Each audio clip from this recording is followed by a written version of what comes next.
Alors, les villes de la reconstruction, elles sont toutes construites sur une réglementation qui est strictement identique sur l'ensemble du territoire national. Et qui est mis en place avec un ministère à Paris, très centralisé. Tous les dossiers remontent à Paris, ils sont examinés là-bas, ils reviennent dans les régions. Et pourtant, ces villes reconstruites ont des identités très très différentes, hein, des formes très différentes, les unes par rapport aux autres. J'en ai mis 3, j'en aurais pu mettre plein d'autres. Elles ont vraiment une personnalité, à la fois parfois des traits de caractère qui sont relativement proches les uns des autres, mais quand même, donc comment est-ce qu'on arrive à faire des choses aussi différentes ?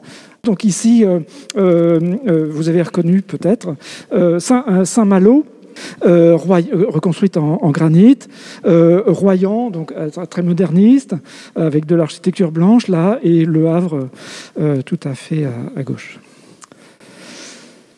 Et puis aussi, ce qui se pose dans plein de villes, c'est parfois l'impression que c'est des architectures un peu incohérentes, ou qu'il y a des collisions d'architecture entre différentes expressions à l'intérieur même de chaque ville. Donc vous reconnaissez ici Beauvais, hein, voilà, avec une architecture de briques, une architecture moderniste là autour de Saint-Étienne, et puis une architecture plus régionaliste avec des immeubles différents les uns à côté des autres. Donc, alors, les grands principes de la reconstruction, 4 grands principes. Donc, des destructions partout, ce qui est très différent de la Première Guerre mondiale, où il y en avait le long de la frontière. Du coup, c'est une grande cause nationale, et ça permet à l'État de prendre en charge l'ensemble de la reconstruction. Donc, c'est l'État qui paye tout, mais il paye tout parce qu'il a un projet, il a une idée derrière la tête. Il a une idée, c'est de profiter de l'occasion pour moderniser, pour transformer les villes et pour sauter une marche en matière d'assainissement, confort, etc., de l'architecture et des villes, mettre des égouts partout, le branchement à l'eau potable, etc. Plusieurs courants architecturaux sont encouragés par l'État, alors je vais y revenir, mais il y a beaucoup d'expérimentations, notamment techniques, sur comment construire vite et pas cher. Voilà. Donc on va aussi avoir... rien n'est défini à l'avance, c'est-à-dire ça va évoluer au fur et à mesure de l'évolution. Alors une procédure homogène, quelques petits rappels. Donc ça commence, il y a 2 phases. Première phase, l'urbanisme. On fait un plan. Le plan d'urbanisme ne dessine pas la ville, et il dessine un plan au sol. Donc il y a un urbaniste qui est nommé, et puis qui va déterminer quelques grandes orientations, mais surtout sur le tracé des voies, les hauteurs. Et puis sur les matériaux, c'est relativement vague. On va dire que les murs doivent être de tonalité relativement claire. Voilà, ça va pas très loin. Ce document-là, qui est un document réglementaire, prédéfini par le ministère, donc ça passe très administratif, très bureaucratique. Ça passe au bureau du préfet. Enfin, il y a au moins 3 ou 4 ans d'études pour que ça soit validé. Donc ce document est assez rustique. En fait, il dit pas énormément de choses, à part, encore une fois, le tracé des voies et puis quelques grandes orientations sur le déplacement des industries, éventuellement, ou des choses comme ça.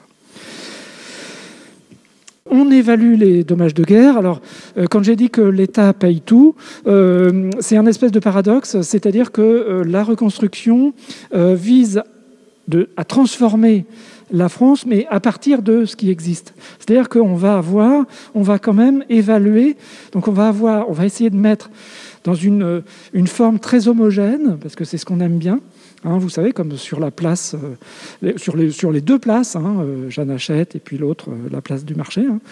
On va mettre l'irrégularité de la ville ancienne, on va la mettre dans quelque chose de régulier.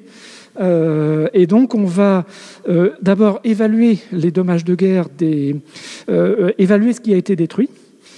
Alors, le document que je vous mets là, c'est tiré d'un dossier de dommages de guerre. Alors, les dossiers de dommages de guerre, c'est pas très sympa. Ça, c'est sympa, mais les dossiers de dommages de guerre, c'est une énorme liasse de paperasse avec des chiffres partout qui sont assez illisibles. Il faut aimer ça, mais... Et puis à la fin, donc il y a des visites, et puis les propriétaires ils disent ouais, moi j'étais propriétaire d'une maison très grande, et puis on va faire une contre-visite, et puis aussi on évalue le mobilier. Alors bon, le mobilier, hein, ça peut être voilà, sujet à caution. Les dossiers les plus compliqués, c'est ceux des commerçants. Parce qu'il faut évaluer leur stock. Hein, le stock d'un épicier, qu'est-ce que c'est, voilà, bon. Donc ça fait de la paperasse.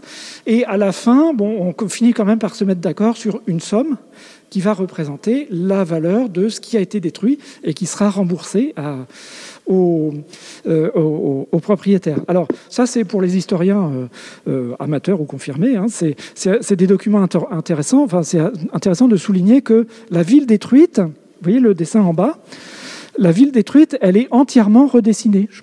Je me pousse, moi. Elle est entièrement redessinée, plan, coupe, façade. Donc tout ce qui a disparu, finalement, dort dans les archives départementales ou municipales.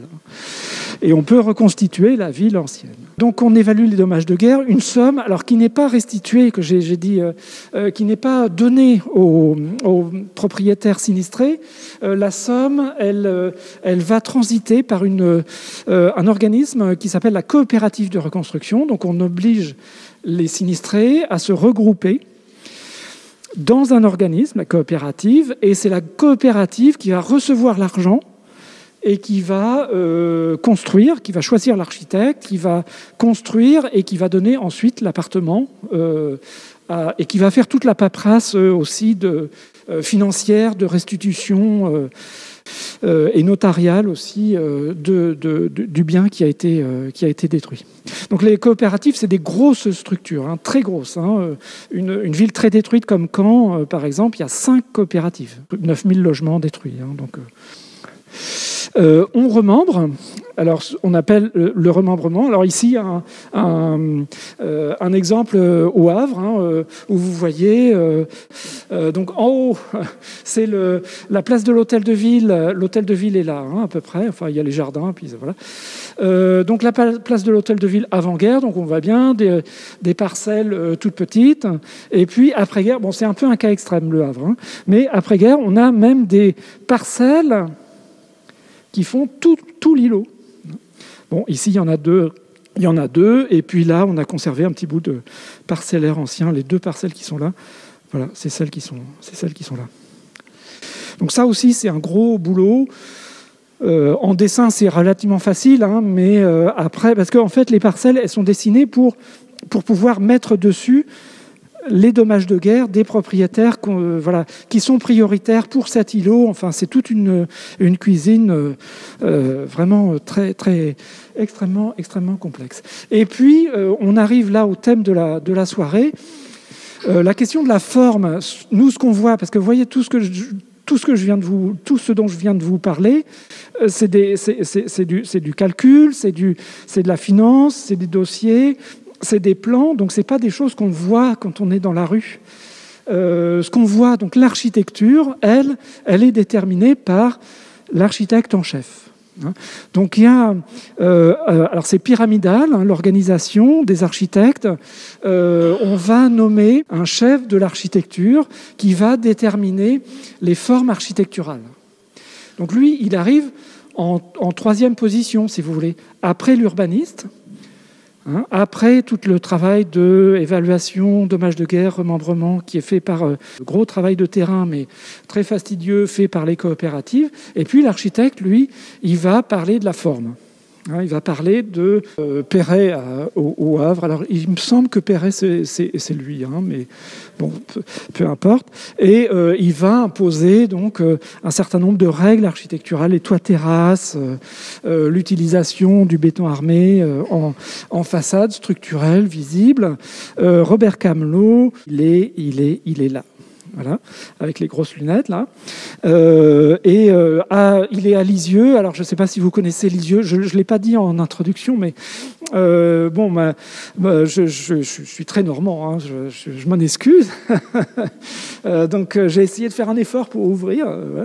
Mais mon terrain de connaissance, si vous voulez, c'est ce que je connais bien, c'est la Normandie. Donc il y aura beaucoup d'exemples normands. à Lisieux une reconstruction différente de celle de Beauvais, mais qui a un peu les mêmes caractéristiques, c'est-à-dire avec des parties très régionalistes, l'utilisation de la pierre, de la brique, etc.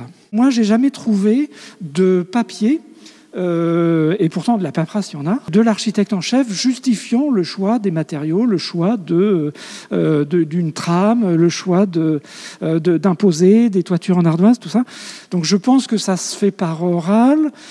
Tout ça a aussi des conséquences évidemment financières assez importantes parce que ça nécessite des discussions. Quand on utilise de la pierre, du granit par exemple, c'est un surcoût, on le fait venir de loin. La pierre qui est utilisée pour la reconstruction de Caen, pour l'essentiel, il y a de la pierre de Caen, c'est pour ça qu'on utilise il y a de la pierre spéciale, vraiment à Caen, une pierre assez renommée, voilà. Mais sauf que les carrières sont épuisées et donc l'essentiel de la reconstruction de Caen a été faite par de la pierre de l'Oise, justement, la Saint-Maximin, qu'on a exportée un peu partout en France et qui, en gros, a fait pratiquement toutes les villes reconstruites en pierre de calcaire avaient plus ou moins de la Saint-Maximin. Donc tout ça, c'est un surcoût, et donc il faut des discussions avec le MRU.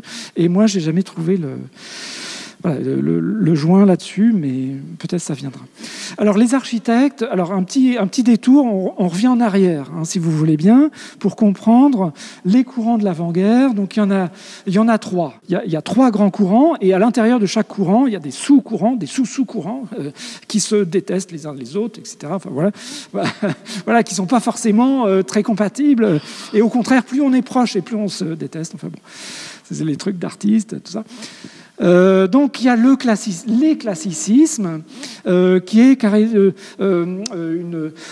donc là l'édifice qu'on voit ici, c'est le théâtre des Champs-Élysées, qui a vraiment été un édifice révolutionnaire qui a fait un choc esthétique au moment de sa construction en 1913. Surtout, non pas tellement par sa façade, mais par l'utilisation presque visible du béton armé à l'intérieur, qui permet d'installer un théâtre sur un terrain très difficile et très étroit aussi, justement avec l'architecture classique. Donc tous ces classicismes au pluriel, ils font le lien avec la grande histoire nationale. Donc du coup, les classiques sont aussi l'architecture des grands bâtiments de l'État, ce qu'on appelle les bâtiments civils. Quand il y a, par exemple, un grand bureau de poste, ou bien je pense aux réserves de la Bibliothèque nationale, par exemple. Bon, voilà, tout ça est construit selon des schémas assez classiques, avec la symétrie, les baies très homogènes, les corniches, des colonnes mais très stylisées, etc., etc. Donc on recherche dans le classicisme une forme idéale, l'harmonie intemporelle, comme dans le classicisme du XVIIIe siècle. Donc le classicisme est valable partout, sur toute la France. On peut l'utiliser sur toute la France. Le deuxième courant, c'est le régionalisme, né au tout début du siècle. Alors il a en 1900, et puis il y a une grosse accélération au moment de la Première Guerre mondiale, puisque la Première Guerre mondiale, vous savez, c'est à la fois c'est un espèce de creuset où les soldats venus de toute la France, voilà, se sont rencontrés. Donc il y a un espèce de paradoxe entre la défense de la France en général, en tant que grande patrie très unitaire, très centralisée, et puis l'arrivée de toutes ces différences régionales. Et à partir de là, on va se mettre à construire un discours politique qui essaye de réconcilier les deux pour éviter justement l'éclatement, pour intensifier encore la centralisation finalement française. Donc l'amour, l'expression c'est ça, c'est l'amour de la grande patrie, la France, est renforcé par l'amour de la petite patrie, la région, le local. Donc le régionalisme est aussi un courant architectural qui est souvent encouragé par les pouvoirs publics. dans certains types de programmes. Alors c'est le cas ici, la gare un des chefs-d'œuvre probablement du régionalisme, c'est la gare de Deauville. Alors il faut bien comprendre que le régionalisme, c'est une recherche de lien avec l'histoire, de faire le lien. Le classicisme faisait le lien avec la grande histoire. Le régionalisme fait le lien avec l'histoire locale, le site, le terroir. Mais c'est aussi une recherche de modernité. C'est-à-dire que le régionalisme ne se confond pas avec l'historicisme. C'est pas copier les formes du passé. Il y a une espèce de contradiction et qui va jamais être résolue. Ce n'est pas copier les formes, c'est essayer de trouver quelque chose qui soit spécifique au lieu. Ça se traduit souvent par l'utilisation du matériau local, tout simplement. Sauf quand le matériau local est une construction de type assez irrationnel, comme le pan de bois. Il y a une espèce de tabou sur le pan de bois qui n'est pas très hygiénique. Voilà, c'est l'alliance de deux matériaux, comme ça, puis ça vieillit pas très bien. Enfin, ça devient un peu... voilà. Donc on a ici un espèce de... on a une tentative de résoudre cette contradiction avec cet arc qui est de toute évidence un arc en béton armé, on le lit bien comme ça, et puis une espèce de vraie fausse charpente en béton, évidemment, mais qui rappelle bien sûr les pans de bois normands. Et un attachement aux matériaux, qui sera encore une fois souvent ce qui va être retenu du régionalisme, parce qu'on va essayer de trouver... Alors il y a des études qui vont se développer sur l'architecture régionale et sur cette idée que l'architecture est issue du sol, c'est-à-dire que la forme architecturale vient des contraintes. Il y a une espèce de résolution un peu mécanique des contraintes du climat, plus les contraintes induites par les matériaux disponibles sur place. Par exemple, quand il pleut, on fait un toit pointu. Bon, sauf qu'on s'aperçoit qu'en fait, il y a certaines régions de France, comme la Champagne, par exemple, où il pleut quand même. Enfin, je connais pas bien, mais je suppose que on est dans le nord de la France et on a une architecture traditionnelle qui a conservé un toit relativement plat. Donc, en fait, ça fonctionne pas si bien. Voilà. Et puis les avant-gardes. Alors évidemment, le plus connu, c'est notre ami Le Corbusier. La ville de la Savoie ici, les avant-gardes. Alors là, les avant-gardes, il y en a plusieurs aussi, mais ils ont leur recherche porte sur l'espace, la fonction. Parce que Le Corbusier, ce qu'il va apporter comme de nouveau, c'est de dire que ce qui est important, c'est pas d'avoir des matériaux très riches, c'est d'avoir un espace bien dessiné à l'intérieur, et donc de ne pas travailler forcément la façade, mais de travailler plutôt l'espace et la fonction, parce que, et là il est vraiment prophétique, l'architecture contemporaine, c'est une architecture connectée.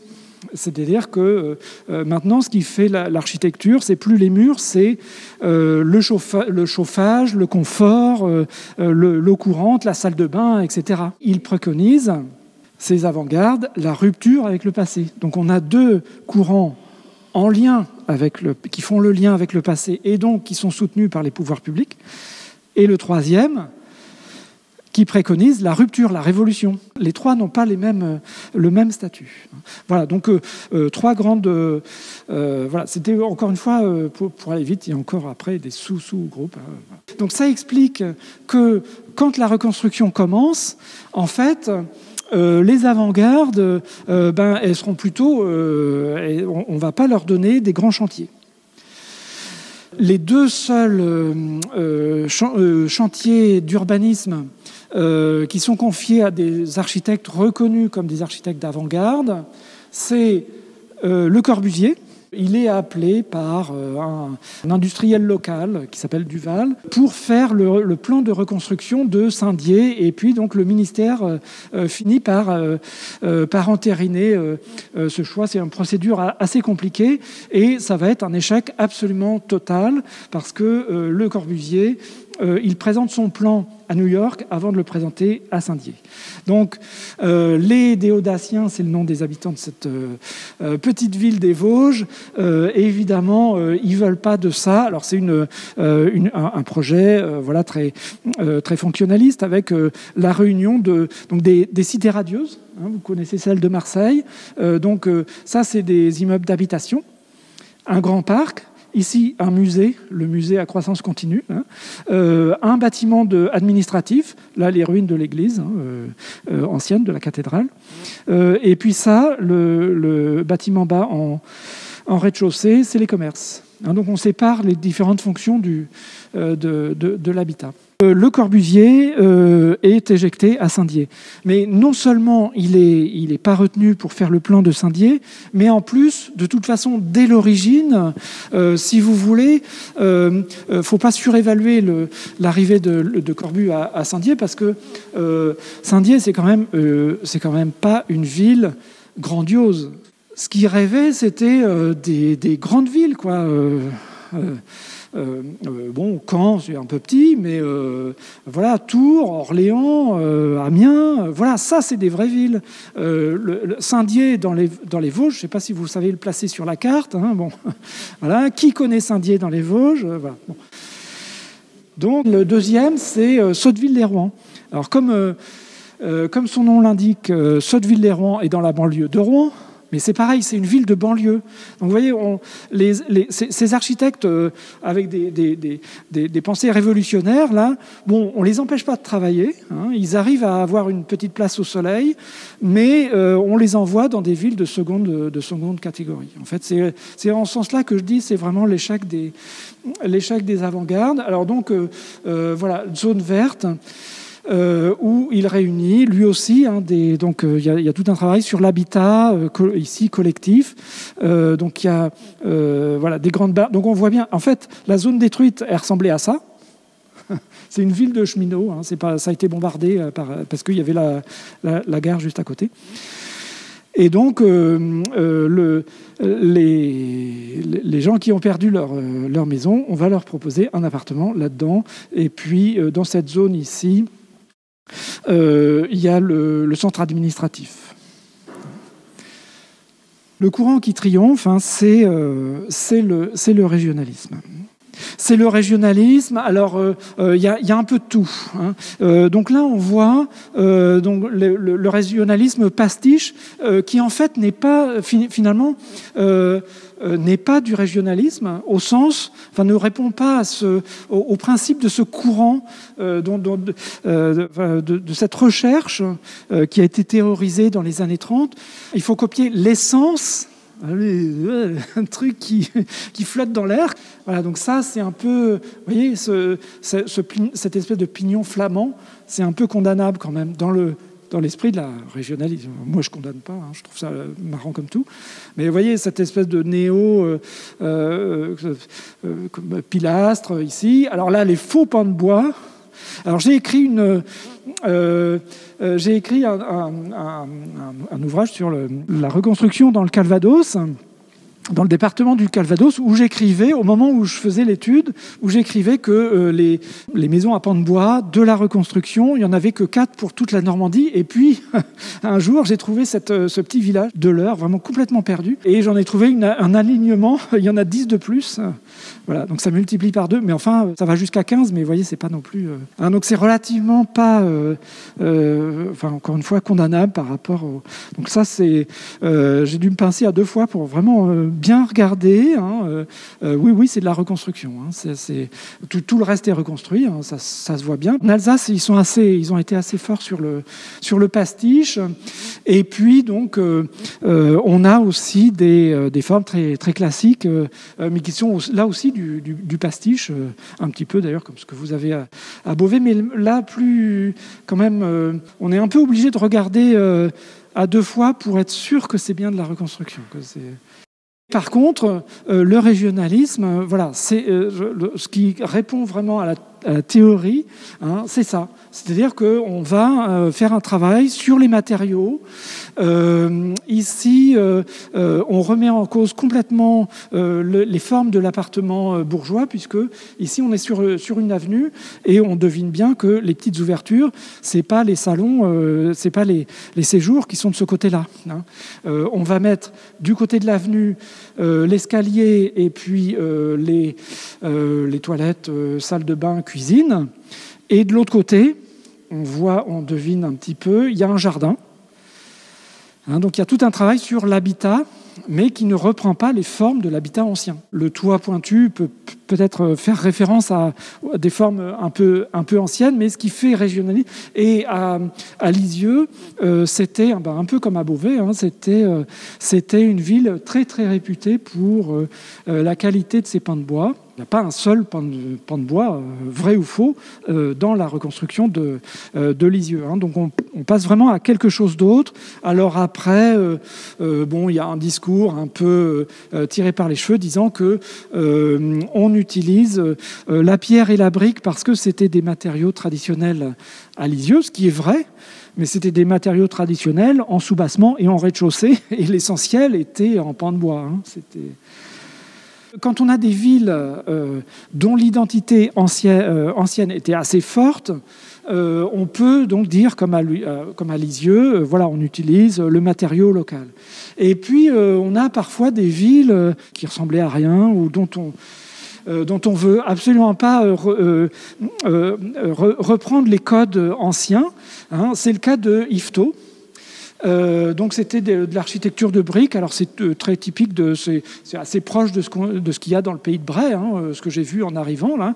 Même si c'est vers, c'est entre Rouen et Le Havre, hein, mais c'est de l'architecture. Vous voyez ici, on voit bien hein, de briques. Et puis alors Yvetot elle avait la réputation d'être une ville très très laide, et il y avait même un guide touristique qui avait accordé à l'église d'Yvetot le label d'église la plus laide de France. Voilà. Il y a aussi des vers de Victor Hugo, alors c'est du Victor Hugo, donc c'est très loin, disant que la ville était vraiment très très laide, qu'il a mal mangé, enfin bon, voilà, de Victor Hugo, quoi. Et qui faisait, bon, c'est un peu sexiste, pardon, je vais le dire, mais voilà, et qui faisait le lien entre, et qui disait les filles sont rouges comme les maisons sont rouges, enfin voilà, mais c'était pour voilà, dire que tout est moche à Yvetot. Voilà, je ne me rappelle plus exactement de la phrase, bon, de toute façon, c'est du Victor Hugo. Alors donc, on ne va pas refaire la même chose, on ne va pas reprendre de la brique. Ce qu'on va faire, ça n'a rien à voir. On va prendre de la pierre de taille, de la très belle pierre de taille. D'ailleurs, c'est aussi de la pierre de l'Oise, me semble-t-il. De la pierre de taille avec, vous voyez, un dispositif ici qui fait vaguement penser à un espèce de pan de bois stylisé. Enfin, un encorbellement stylisé, voilà, en tout cas avec le système de pignon découvert, hein, qui permet aussi de séparer bien les propriétés et d'éviter tous les conflits de voisinage qu'il peut y avoir quand on change la toiture pas en même temps. Et ça donne vraiment une identité assez forte au centre-ville d'Yvetot, mais une identité avec un beaux matériaux, encore une fois, un traitement aussi des corniches et des bandeaux en béton armé qui est assez fin, mais qui n'a vraiment strictement rien à voir avec ce qu'il y avait avant. Et puis aussi, le comble du luxe, c'est la toiture en tuiles plates. Hein, c'est plus onéreux que simplement de l'ardoise. Donc on impose ça sur l'ensemble de la ville en essayant d'obtenir du fait de la quantité, un rabais sur les prix. Voilà, alors le paradoxe, on arrive à fabriquer un régionalisme générique. Donc je n'ai pas mis les lieux où se trouvent ces différents immeubles de manière à faire mon petit effet, parce que si je vous demande de me dire quel immeuble est en Normandie, par exemple,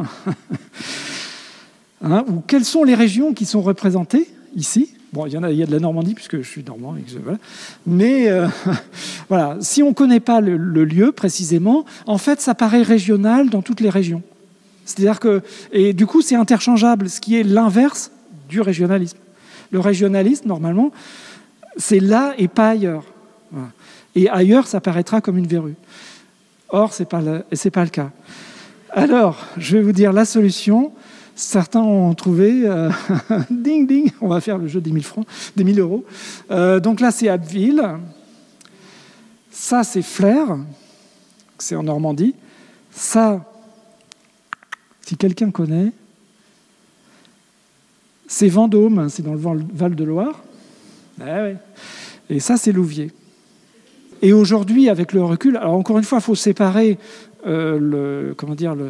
l'évaluation qu'on peut faire du bâtiment par rapport à la théorie de l'époque. Voilà, c'est un peu raté par rapport à la théorie de l'époque, mais ça ne veut pas dire qu'aujourd'hui, nous, on a le droit d'avoir du plaisir à les voir. Hein, c'est quand même très bien dessiné. Enfin, moi, je trouve ça très, très, très, très beau, tous les trois, hein, les quatre. Hein, peu importe s'ils ont raté leur but, finalement, ils ont trouvé autre chose. Parce qu'il y a évidemment l'enjeu aujourd'hui, c'est voilà, qu'est-ce qu'on en fait, qu'est-ce qu'on garde, quel jugement on porte là-dessus. Donc je vous donne des outils pour comprendre, mais alors le classicisme, donc j'ai commencé par le régionalisme. Le classicisme, essentiel, on va le mettre souvent, donc pour des villes un petit peu importantes quand même, on va le mettre souvent au service des places, des pièces urbaines, des articulations urbaines. Ponts, comme ici à Blois. Donc pont au débouché du pont, hein, voilà. Donc on aime bien l'expression, c'est tête de pont, hein, voilà. Donc là il y a le pont et puis il y a une place ici en hémicycle avec une architecture très très régulière avec le balcon filant ici qui est paraît-il, bon faut un peu se pincer pour le voir, mais enfin inspiré de la place des Victoires à Paris. Bon. Voilà, donc ça fait une demi-place des Victoires. Voilà, ou bien, bon, voilà, vous connaissez. Alors voilà, c'est ce que je vous disais, hein, le paradoxe, c'est que finalement, vous voyez, en fait, ce qui est beau, les critères du beau classique dans les années 50, hein, je précise, voilà, c'est quelque chose de très régulier. C'est-à-dire, on imagine une architecture parfaitement identique sur toute la place. C'est ça qui est beau, avec des fenêtres voilà, parfaitement alignées, un rythme voilà, tout à fait identique. Or, le rythme n'est absolument pas identique. On est un peu perdu parce qu'on a les lucarnes là, qui nous font croire que les maisons sont identiques, mais en fait, tous ces immeubles ont des largeurs très différentes. Voilà, ici, il y a 2 lucarnes en plus. Voilà. Voilà, tout ça ici c'est différent, etc. Et finalement, c'est là où on voit poindre l'irrégularité de la ville ancienne, parce que ça correspond aux dommages de guerre des gens qui étaient là, voilà, qu'on a essayé de mettre. Donc voilà, on voulait quelque chose de parfaitement régulier, et c'est quand même pas si régulier que ça. C'est plus régulier que ce qu'il y avait avant, mais là, c'est pareil. Hein, vous voyez, on a une grande filante comme ça à Saint-Dié. Donc là, c'est la réalisation. Donc c'est pas du Corbu. Hein. C'est un autre architecte. Et puis alors les Déodatiens, les Vosgiens, là, ils ont l'air un peu énervés. Hein. Ils en ont usé 2 hein, successifs, 3 avec le Corbusier, des urbanistes, et ils ont fait ce qu'ils voulaient, donc avec dans l'esprit grès des Vosges. Donc c'est un peu rose. En fait, c'est pas du grès, hein, c'est de la peinture, mais voilà, c'est pour rappeler le grès des Vosges. Et puis alors, on a une grande percée, alors avec une architecture, là, voilà, la corniche, mais en fait, c'est pareil, si on regarde le détail, on a ici 3 ouvertures, là 3, et puis là 2. Vous voyez, les limites des immeubles sont marquées par les gouttières, hein, et donc en fait, si on regarde le détail, c'est pareil, c'est pas si régulier qu'on pouvait l'espérer. Cette rutière à Saint-Dié est la reconstitution d'une percée du XVIIIe siècle qui était déjà une percée avec une architecture régulière. Hein, donc c'est quand même inspiré d'une forme urbaine voilà, traditionnelle. Hein.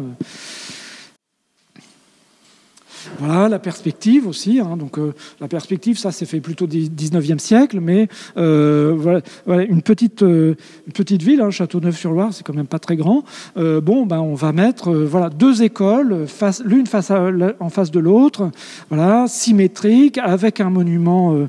On profite du fait que le monument, il a souvent, en fait, c'est un truc un peu paradoxal. C'est dans les villes détruites, les monuments aux morts ne sont pas détruits. Donc, c'est les souvenirs de l'avant-guerre, c'est voilà.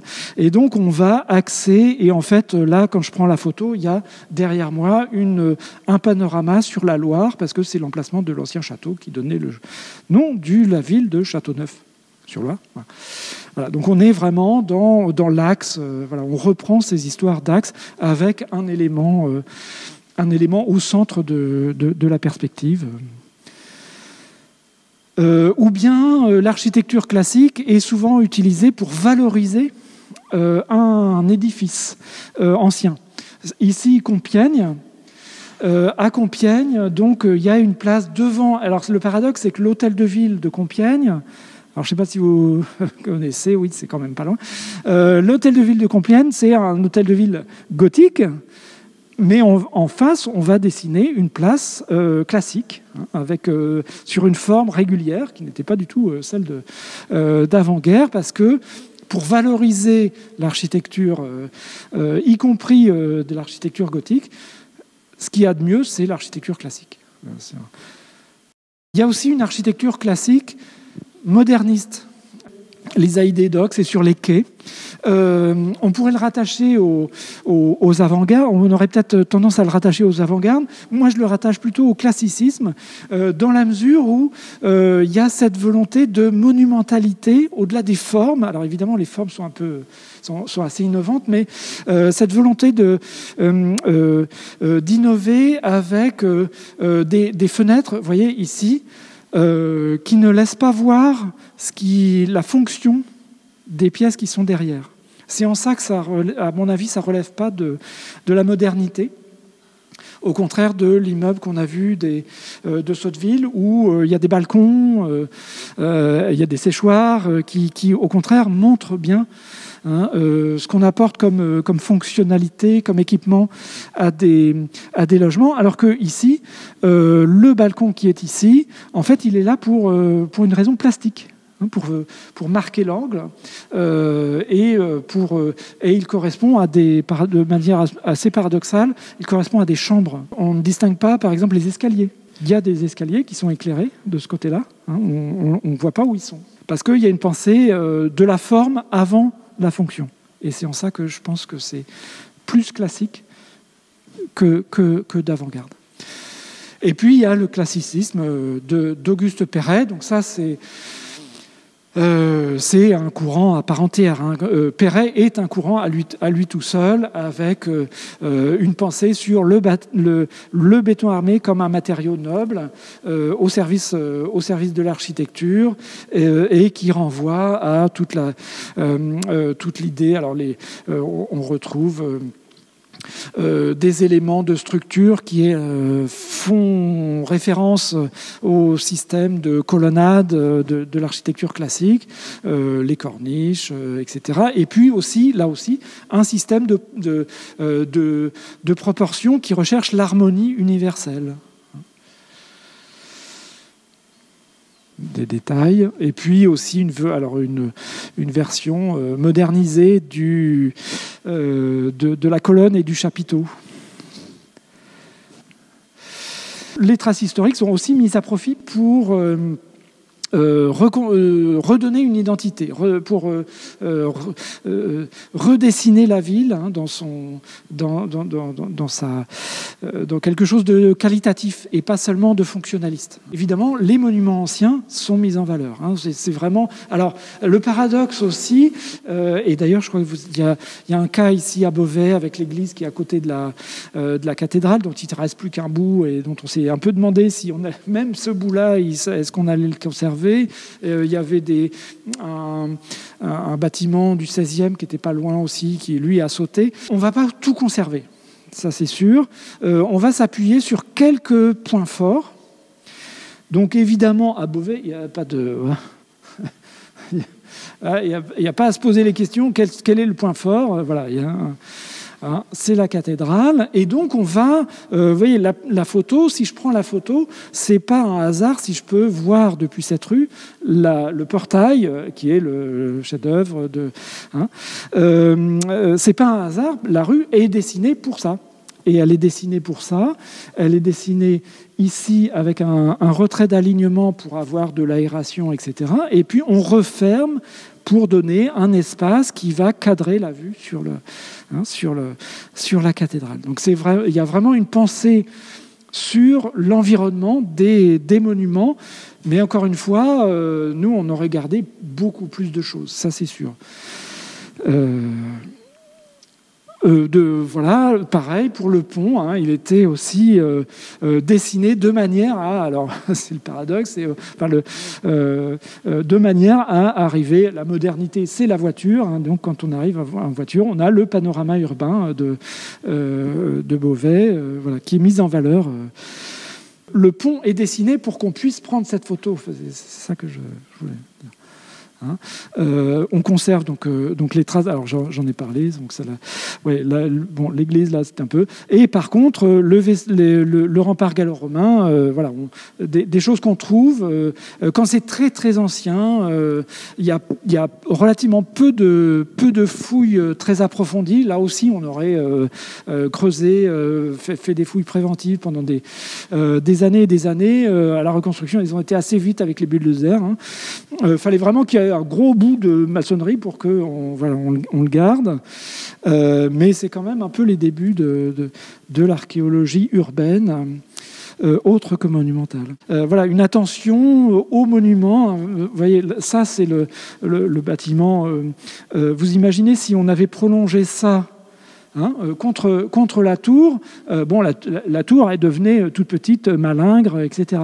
Donc on va abaisser à un niveau, faire la connexion, tout dessiner là de manière à reconnecter ce monument qui est valorisé. Il est aussi valorisé de l'autre côté par une promenade qui est axée sur le monument. Enfin voilà, c'est dans la verdure, tout ça c'est très joli. C'est vraiment tout à fait maîtrisé.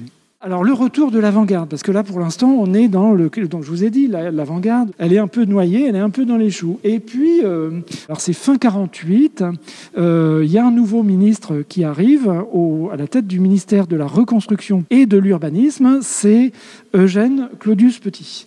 Alors Eugène Claudius Petit, c'est une personnalité absolument remarquable, un autodidacte qui a appris le dessin et la menuiserie et qui est devenu ministre par la suite, qui avait vraiment une pensée sociale sur l'habitat et résistant. Ce Claudius Petit, c'est son nom de résistant, et je crois que le nom de son nom de famille c'est Petit, et Claudius le nom de résistant.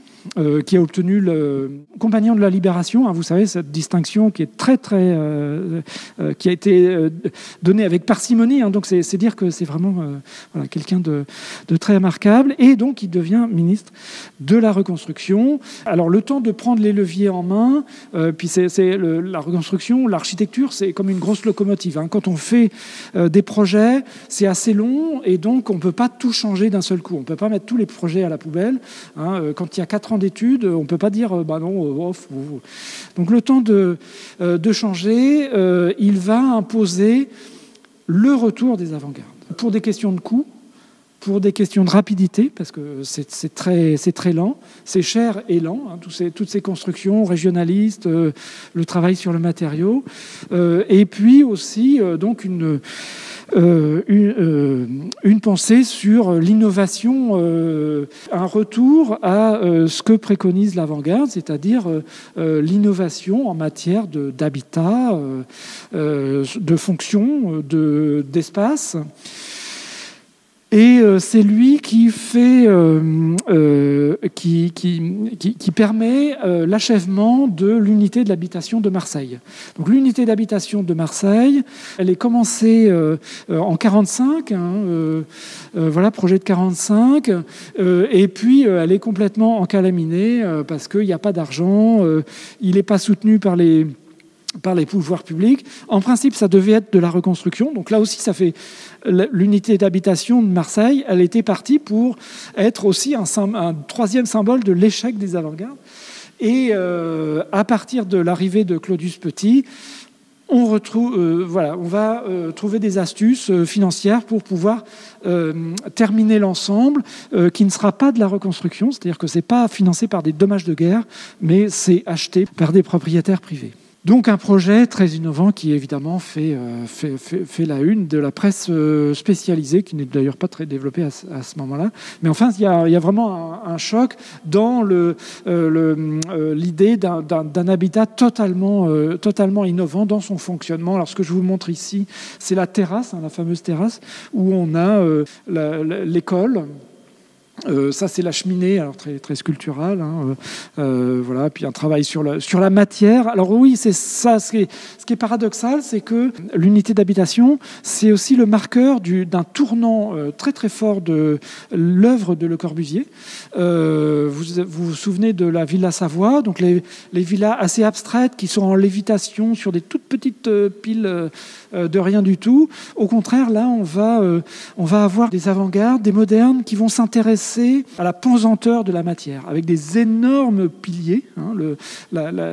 L'unité d'habitation, elle est posée sur des piliers monstrueux, et puis portée par une poutre énorme, là aussi. Mais en fait, la poutre, elle est creuse, si vous voulez.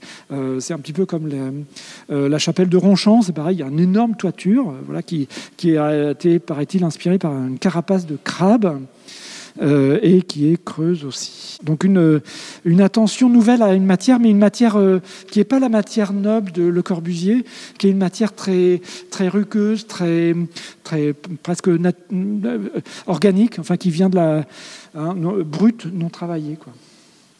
Voilà. Et puis, un autre effet de l'arrivée de Claudius Petit promeut la remise en cause des plans d'urbanisme.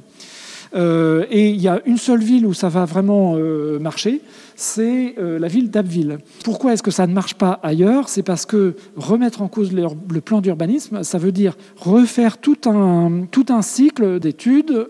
On arrête tous les chantiers et on remet en étude un plan qui va prendre 2 ou 3 ans, même si on va très très vite, à être élaboré. Donc les sinistrés, ils ne veulent pas entendre parler de ça. Il réussit à convaincre le maire d'Abbeville pour et donc c'est ce qui explique qu'on a un urbanisme assez innovant finalement à Abbeville, avec ces immeubles ponts qui sont vraiment très, très caractéristiques de la ville, et puis une série d'espaces. C'est-à-dire c'est plus des rues. C'est plus des rues corridors bornées par le bâti, c'est une suite d'espaces qui sont bornés par du bâti comme ça, et on passe d'espace en espace. Il y a beaucoup d'espace, il y a beaucoup de potentiel. Je ne sais pas si les Abvillois, je ne sais pas comment on dit, aiment beaucoup leur ville. Bon, on n'a pas l'impression qu'elle soit très... J'ai trouvé que les bâtiments étaient en mauvais état, mais je l'ai vu en hiver, il pleuvait. Bon, c'était horrible, il faisait froid. Et donc on voit bien ici le renouvellement des formes. Donc les Isaïes, première phase de la reconstruction, truc un peu néoclassique là aussi, on copie les formes du passé. Bon.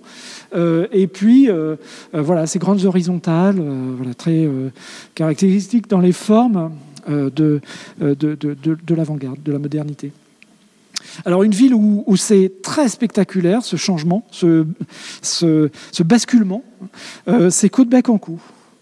Donc c'est près de Rouen. Donc vous avez une première phase de la reconstruction où on construit des immeubles en pierre de taille avec des grands toits pointus. Alors il y a une très très belle église au milieu. Donc pour accompagner ça, on fait une architecture un peu très régionaliste, avec des toits en tuiles, de la belle pierre de taille, et des îlots fermés. Et donc, les îlots fermés, c'est mal parce qu'il y a une espèce de phobie on construit les taudis de demain. C'est ça qu'on trouve comme discours. Et donc, en 1950, on propose de terminer... Donc là, il y a vraiment un basculement à la fois dans les formes, mais surtout, c'est ce qui est important, c'est c'est l'organisation des bâtiments. Donc ici, on a une grande barre, courbe, qui vient traverser toute la ville, comme ça. Voilà. Alors que vous voyez, tout cet espace était prévu de la même manière que ça, avec des petits îlots fermés.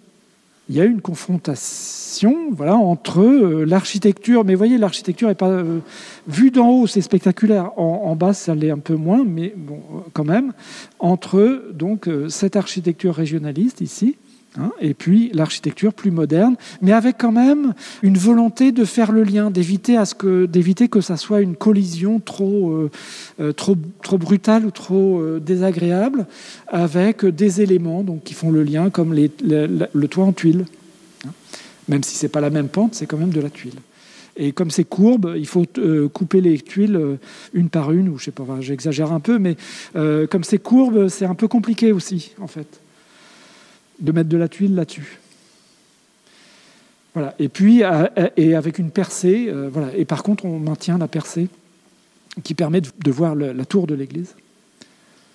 Alors, dans le même esprit, voilà, vous avez la même chose à Beauvais, avec aussi l'émergence de donc tous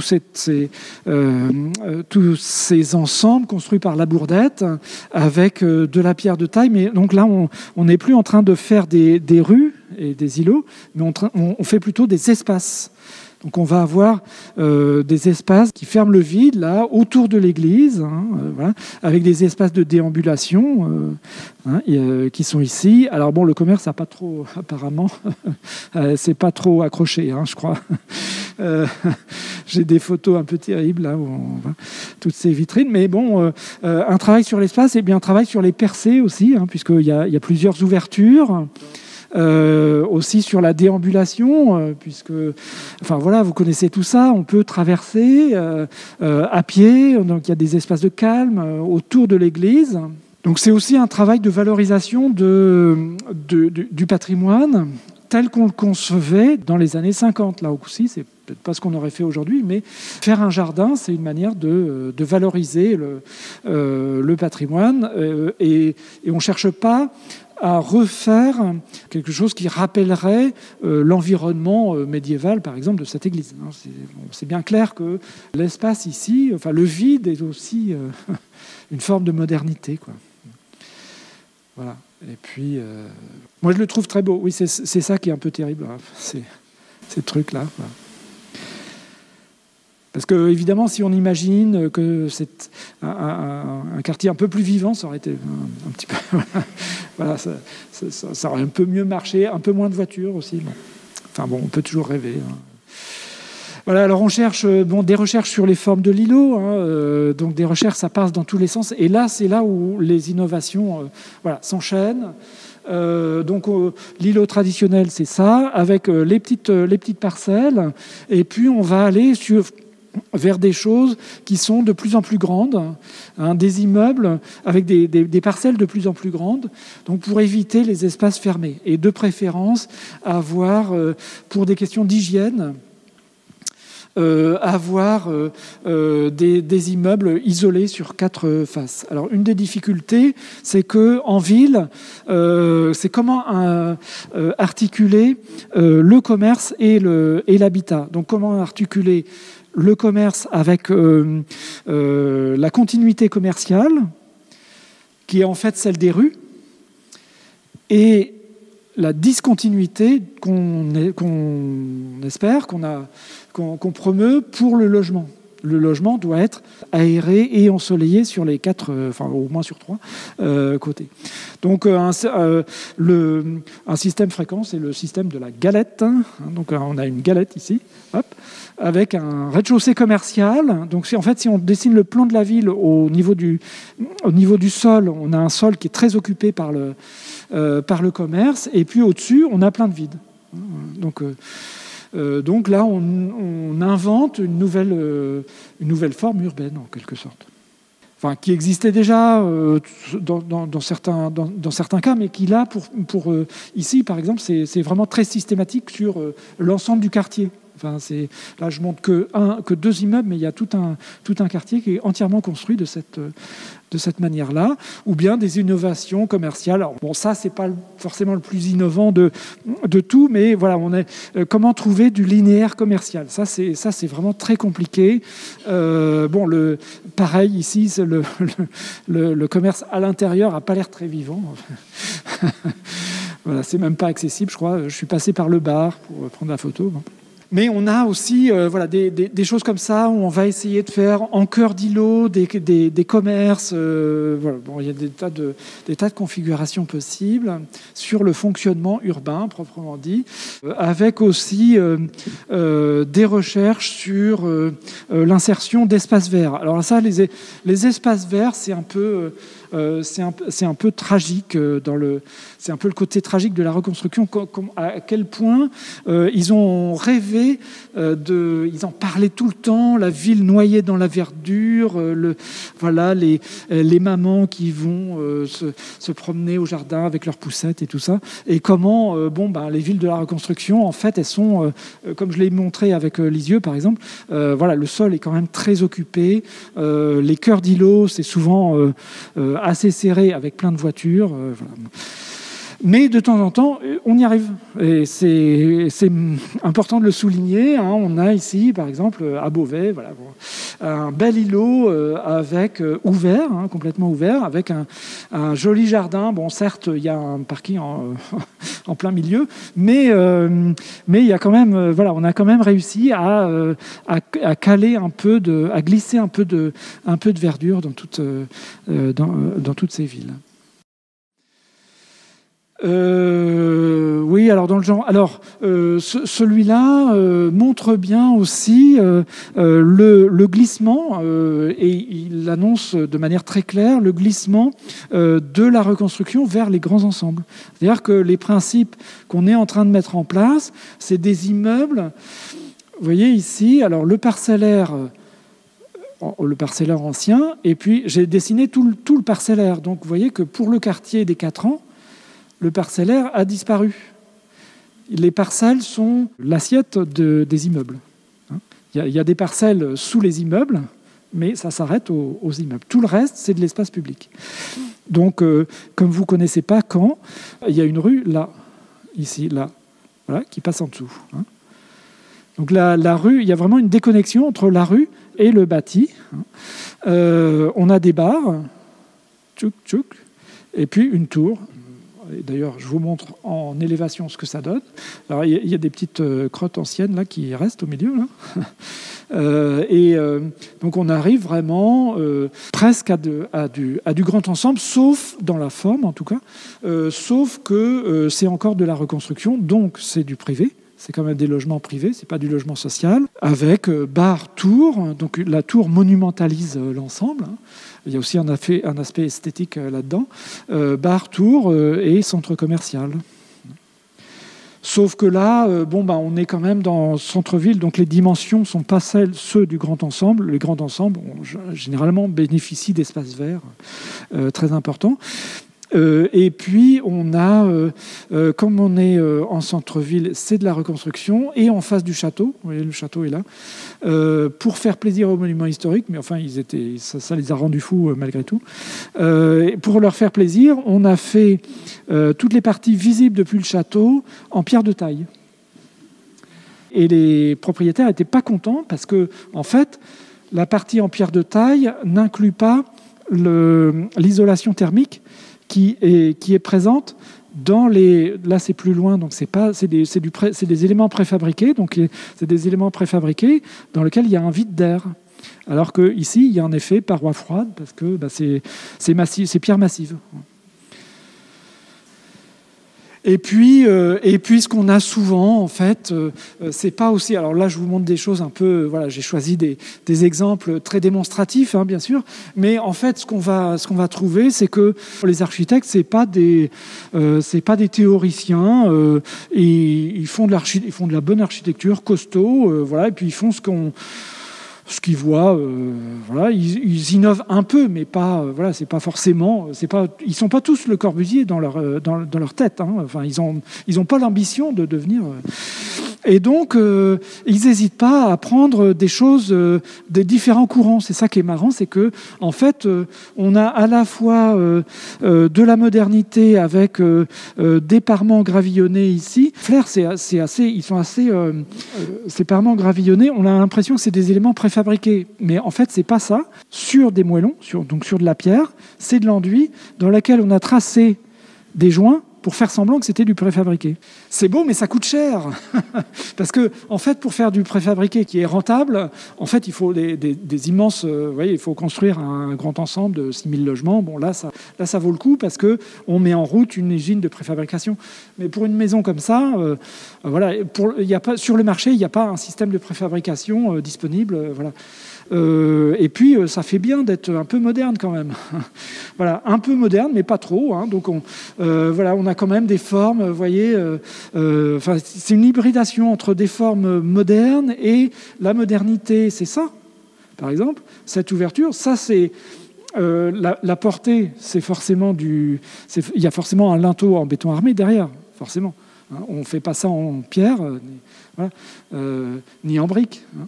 On montre en fait ostensiblement qu'il y a une portée voilà, un peu spectaculaire, avec des pavés de verre, qui aussi sont un matériau moderne, mais bon, à côté de ça, on a la petite ouverture traditionnelle. Voilà. Donc et puis le matériau traditionnel en rez-de-chaussée. Et le tout super bien composé avec des magnifiques ferronneries. Alors à Flair, ils avaient un ferronnier, il y avait un ferronnier local qui faisait de la ferronnerie d'art. Un corpus de ferronnerie. Enfin, on ne voit pas les détails ici, mais c'est vraiment très, très, très, très beau. Il y a vraiment des choses. Là, ils ont vraiment un patrimoine exceptionnel de ce point de vue-là. Et puis, hybridation des formes. Alors, vous voyez, on a la même école. Donc, vous voyez, ce bout-là correspond à ce bout-là. On colle les deux bouts. Donc, une grande école. Si on en prend un bout, on se dit bon, c'est un peu régionaliste, hein, mais en fait au milieu, on a une espèce de pavillon ici qui fait très classique, qui fait très un peu Perret, quoi, sauf le toit, mais le toit fait régionaliste. Voilà. Donc, vous voyez, on hybride, on prend des choses dans un domaine, dans l'autre, mais c'est très bien composé, hein, c'est très beau. Et puis du côté de la modernité, il y a les grandes ouvertures là. Une grande trait de sabre, hein, ou même la loggia. Alors les loggias, c'est vraiment le marqueur de la modernité, hein, parce que la loggia donne à l'intérieur une fonctionnalité supplémentaire. Et c'est vraiment quelque chose qui arrive très brutalement à partir de 1950, alors qu'avant, on avait plutôt des balcons qui ont un rôle plastique plus sur la façade. Voilà, et je crois que c'est la dernière. Non, c'est pas la dernière. Voilà, et donc, on trouve des. Voilà. C'était pour terminer sur une image de Beauvais, pour faire. Voilà, entre continuité, innovation. Donc, voilà, ici aussi, on a réussi à caser un petit espace vert. Hein, bon, même s'il y a plein de bagnoles au pied. Voilà, et la casquette. Alors, pourquoi faire droit quand on peut faire en zigzag, hein. Bon, la casquette qui a une forme un peu arbitraire là, mais au-dessus on a de la pierre de taille pour les murs, et on a aussi sur l'arrière les loggias. Voilà, et même chose pour cet ensemble assez spectaculaire. C'est-à-dire que bon, si on n'en prend qu'une seule tranche, ça fait très régionaliste, mais en fait, vu la taille, on est plutôt dans quelque chose quand même de l'ordre de la modernité, avec aussi la question de l'implantation, c'est-à-dire la disparition du parcellaire privé. Avec la place et le stationnement sur l'arrière. Voilà. Et je crois que c'est là la dernière. Voilà. Merci.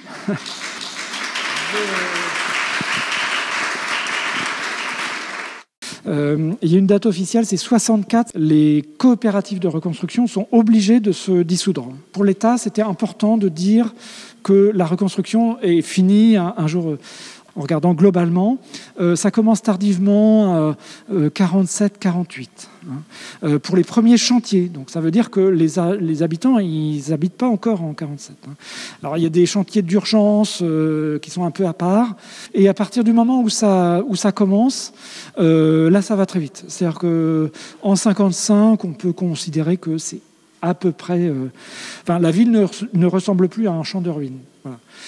Mais ça s'étend quand même encore jusqu'à, comme vous dites, après ça dépend un peu des endroits, 62, voilà. Voilà. Et puis aussi, on enchaîne, il ne faut pas oublier, la reconstruction, on enchaîne parce que c'était le projet dès le départ, c'était vraiment dit comme ça, on enchaîne sur les grands ensembles, sur le logement social, il y a une crise du logement et la reconstruction, c'est une goutte d'eau dans la crise du logement. Donc moi je sais qu'à Caen par exemple, alors je ne connais pas les dates ici, mais à Caen, le quartier que je vous ai montré, il est construit à partir de 1950 et 6 mois après, on lance le grand ensemble. Le truc de la reconstruction, c'est 500 logements, le grand ensemble, c'est 3000. Oui. Il y a un budget spécifique de l'État qui est chaque année, qui est reconduit chaque année. Et à la fin, justement, là aussi, à partir de, alors je crois que c'est 55, on commence à avoir ce qu'on appelle le secteur industrialisé. C'est des financements qui sont donnés sous condition de répondre à un certain cahier des charges en termes de prix au mètre carré, par exemple. Et de confort et tout ça, mais qui s'applique à la fois à la reconstruction et aux grands ensembles. Mais après, sur qui a payé, les Français ont payé. C'est payé avec les impôts de tout le monde. Il faut bien comprendre que le plan Marshall, c'est un prêt. C'est un prêt des Américains et le prêt est conditionné à l'achat de matériel américain. Il y avait un autre projet qui consistait à faire payer les Allemands. La difficulté de la reconstruction, pour faire un renouvellement urbain, parce qu'on a pris l'habitude de considérer que l'architecture, ça dure 20 ans et on va tout détruire avec les grands ensembles. La difficulté avec la reconstruction, c'est que c'est des propriétaires privés. Donc si on veut détruire un immeuble, il faut racheter tout l'immeuble et à un prix qui est quand même... c'est pas la même chose que les grands ensembles où on a un propriétaire, le bailleur social. Après, sur le jugement de valeur que je ne partage pas, moi, ce que je sais, c'est qu'en Normandie, il y a un label qui s'appelle Label Patrimoine Normand de la Reconstruction, qui est en train de se développer, et qui s'applique notamment à Saint-Lô, où on a un certain nombre d'édifices qui ont été récemment classés monuments historiques. Donc il y a la préfecture, le théâtre, l'hôtel de ville, et c'est déjà pas mal. Voilà. Et peut-être j'en oublie. Des choses positives, notamment qu'on peut souligner aujourd'hui, notamment le fait que tous les appartements sont systématiquement traversants, ce qui fait quand même un confort thermique important en matière d'aération. Voilà. Donc les sinistrés étaient très réticents face à tous les systèmes de ventilation mécanique, salles de bain fermées, etc. Ce qui fait que l'architecture elle-même consomme assez peu finalement. Voilà. Aujourd'hui, c'est quand même des choses qui sont importantes. Il y a plein de questions. Qu'est-ce qu'on peut en penser aujourd'hui ? En fait, le patrimoine, on le voit bien au Havre, le patrimoine, ça se travaille. On est passé d'un jugement incroyablement négatif au patrimoine mondial, ce qui est quand même pas mal. Le Havre, à mon avis, est un peu à part, et j'essaye justement de mettre l'accent sur des choses qui sont à mon avis, de très grande qualité et qu'on ne regarde pas assez, qui font moins partie de l'histoire de l'art. Perret au Havre, c'est un très grand architecte, donc il est dans l'histoire de l'architecture depuis longtemps, si vous voulez. Il y a un discours scientifique là-dessus. C'est moins facile sur des formes un peu hybrides, comme ce que j'ai montré à la fin, qui sont des formes entre le régionalisme et le classicisme. Voilà. Donc c'est l'ordinaire de la reconstruction, c'est ça l'enjeu actuel. C'est une politique nationale hein, de travailler vraiment sur le confort avec des moyens assez contrastés. Au Havre, ce qu'on visite, c'est les appartements qui sont en face de l'hôtel de ville. Il faut bien avoir conscience que c'est quand même le haut de gamme. Hein. C'était une vitrine, c'est des Isaïe, donc c'est une première. Bon, j'en ai pas parlé, mais bon, c'est un financement hors reconstruction qui permet de construire un peu avant la construction. Bon, bref. Enfin, c'est une vitrine, quoi. Donc, effectivement, c'est très grand. Il y a un confort. On est parfois surpris du manque de confort, inversement, du fait que, par exemple, dans le quartier très moderne que je vous ai montré à Caen, le quartier des 4 ans, les appartements sont chauffés au charbon. Individuel. Par contre, dans le quartier des 4 ans, alors je ne sais pas si je peux revenir en arrière. Hop, hop, hop. C'est pas très loin. On voit, voyez, vous avez des loggias, hein, donc qui offrent une. Voilà, c'est vraiment une politique préconisée par le MRU, donc ça va devenir vraiment systématique. Loggia et séchoir. Hein. Loggia, séchoir, buanderie et cuisine.